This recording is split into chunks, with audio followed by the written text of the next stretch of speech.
going on, guys? Grindelwald here, and welcome back to the channel.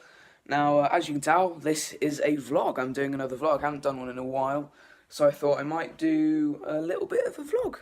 Basically, that's what I'm doing. Yeah, today, guys, we're going to be reviewing the new Fantastic Beasts film. I'm quite a good fan of Harry Potter, but I didn't really like the last one, so I'm not really expecting much from this film. But yeah, you know, just want to go see it, really. You're probably asking why I'm doing this on a Monday. It's mainly because literally my school just decided to have a day off, so I thought I might as well do stuff at that time. Now I gotta go because it's getting late, so. Alright, guys, so I just got back from the theatre. Sorry for like the quick cut, but I couldn't really film anything. I'm not sure how I feel about the movie. I don't know, I'll get into the review now, but I don't know, it's odd. It's a very odd movie, so yeah, I'll get into it. Alright, here we go. Alright, hello, let's get into the video. Alright, so without further ado, let's get into my review of Fantastic Beasts: The Crimes of Grindelwald.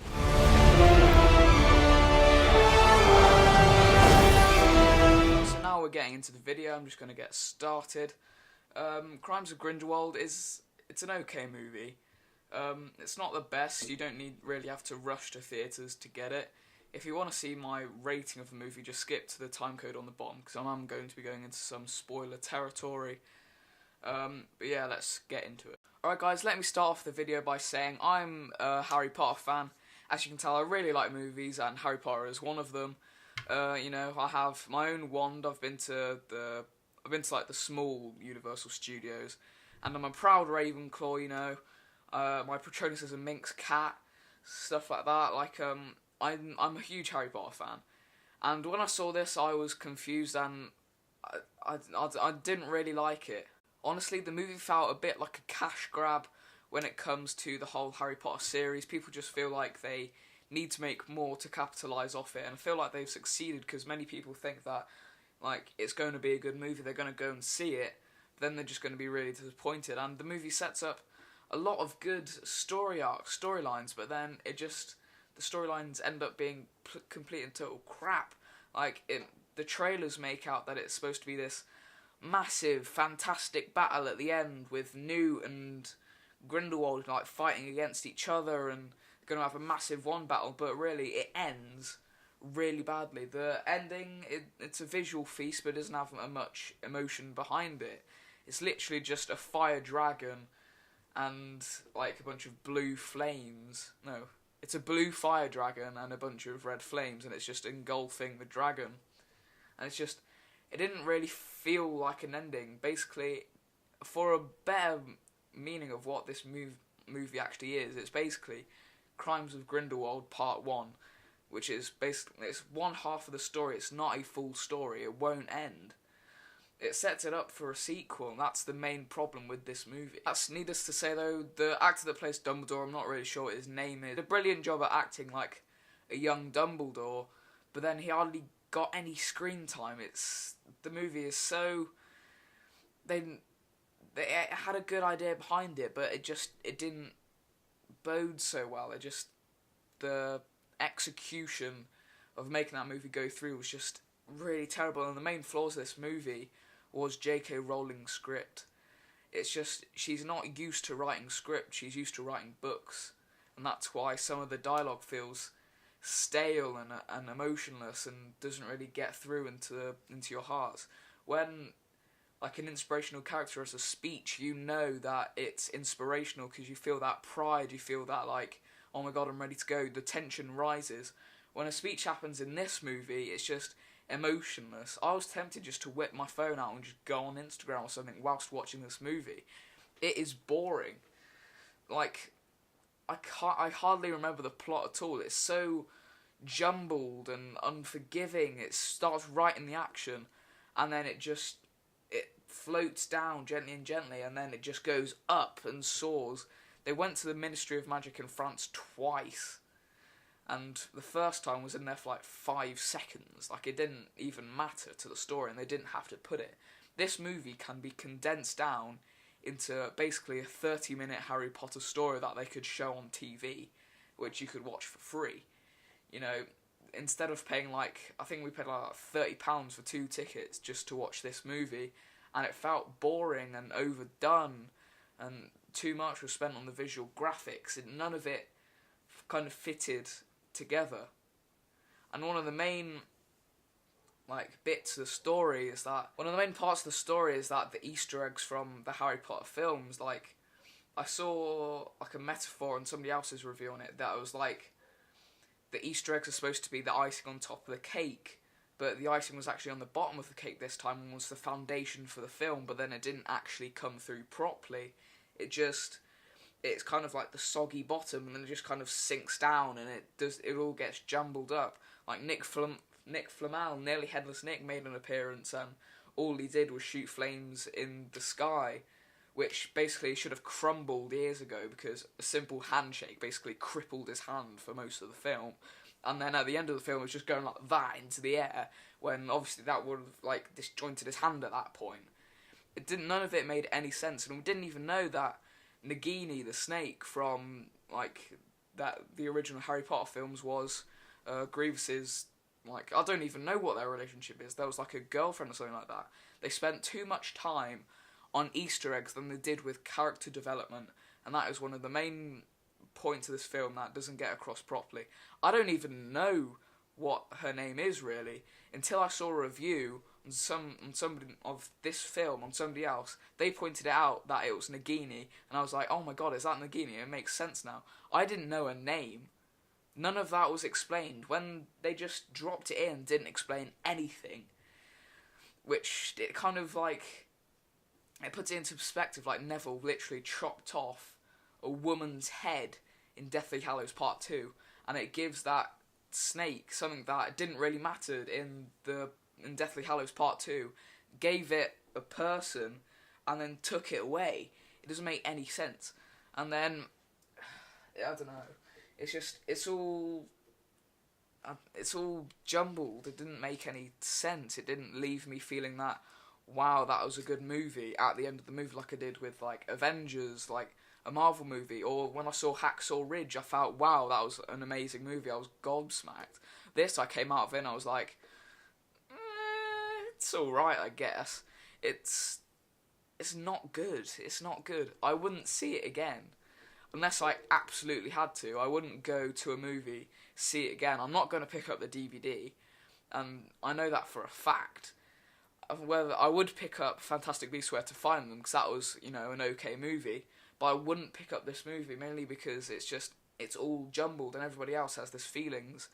Nobody really cares. Nobody cares for the film. But it's basically just a cash grab. It's a cash grab for loads of people, and it's worked. That's the main point of the movie. It's not good. People are torn between, oh, it's a Wizarding World movie, but it's also a bad movie, so they don't know where to put it together because they want this movie to be good. Many Harry Potter fans have not liked this movie, including myself. I didn't really like it. I'm not going to watch it again. I don't know. It's not the best movie. It's not the best movie. But onto some of the good parts of the movie. I thought Newt Scamander was really good in this movie. He portrayed that kind of outgrown, something that's more awkward against the world and wants only good and wants to be kept out of trouble, but then gets put into trouble anyway just because he knows that it's right. He plays a good role, and he gets apart his role really nicely. Jacob in this movie, he was decent. He wasn't as good as in the last movie. He was kind of just provided as comic relief, I guess. I can't even say that because he didn't really provide any funny jokes. Nobody laughed in the theatre when I was there. Nobody at all. Whilst when I saw Fantastic Beasts: Where to Find Them, they laughed about 3-4 times. It was, I don't know, he could have done better in that role. Queenie just did a complete 180 and was just like, oh yeah, I love Jacob, this is going to be such a romantic movie, and their story arc ended, but because they wanted them in this movie, they brought them back and did it in the most terrible way. They turned Queenie into basically Grindelwald's Death Eater. Just a complete 180. You wouldn't expect Queenie to do that. That's not in her blood. And the only reason she does it, was because she's in love with Jacob. Which doesn't make any sense at all. Just, if you love somebody, then then they tell you not to go through and do it, and then they do it anyway, is that really love? That can't be love. It's not a good storyline. I would have been fine if they hadn't brought Jacob and Queenie back in this movie. I liked if there was a mention of them, on a honeymoon or something, but not brought back as this arguing middle-aged couple that doesn't really like each other. Because at the end of the day, they don't like each other. You don't really get a relationship feeling from them, and that's what I don't really like about them. I don't know. They rush so many subplots into this film that I can hardly understand any of them. They have the whole Queenie and Jacob thing. They have Newt and Tina. They have Newt and his brother. Newt and his brother's fiancée. Newt and Dumbledore. They have Dumbledore and Grindelwald. They have Hogwarts, just Hogwarts on its own, Hogwarts on the Ministry. They have the Ministry against everybody else. They have the Ministry against Grindelwald. They have Grindelwald against the Ministry. And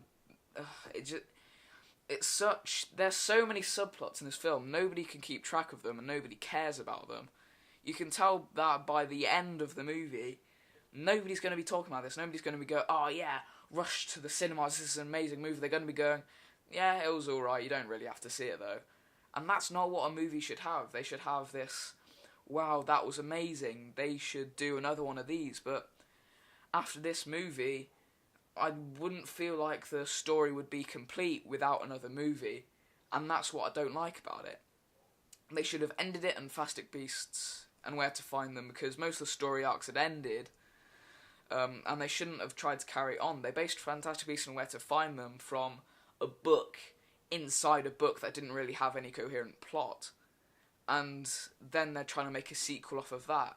They're trying to build a franchise off of something that was vaguely mentioned, and it's failing really badly. The first one was good. The second one is rubbish. It's like the prequel trilogy in Star Wars.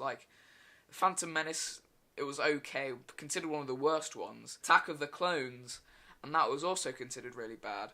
But at least they had a coherent plot from start to finish. They based it off something that had a fully fledged plot in the original trilogy, and that's what made made people like the prequel trilogy. But with Fantastic Beasts and Where to Find Them, they have nothing to base off of it. They just know that there's this guy called Newt Scamander that likes beasts, and they have another villain out there somewhere that can cause a threat. That's what they've based this whole franchise off of, and it's terrible. And also Grindelwald, he only had a few scenes, but it was okay. Johnny Depp did an alright job. He could have had some better dialogue, but I'm gonna put that down as the script. He was a good actor. He did alright in this film. He did okay. So, rating of the film, I'm going to give it a 4 or 5 out of 10. I think I'm going to give it a 5 out of 10. If you haven't watched it, you don't rush to the cinema. It's only okay. But if you want to see this, do it in your spare time. Don't do it if you have, homework or an assignment due in. Don't go and do that. Don't take time out of your way and see this. Do it in spare time when you literally don't have anything else to do. Because you will be disappointed and it will be a waste of your time. And if you don't have time to see it, pick up a rent copy of the DVD. That's what I recommend. Don't buy the DVD because you'll end up just going, well, it's useless, and putting it back on the shelf and then never picking it up again. So that's the end of the review. Okay movie. I wouldn't see it again unless I actually had to, but yeah, it was alright. So please like, subscribe, nice in the comments below, and see you all next time. Bye!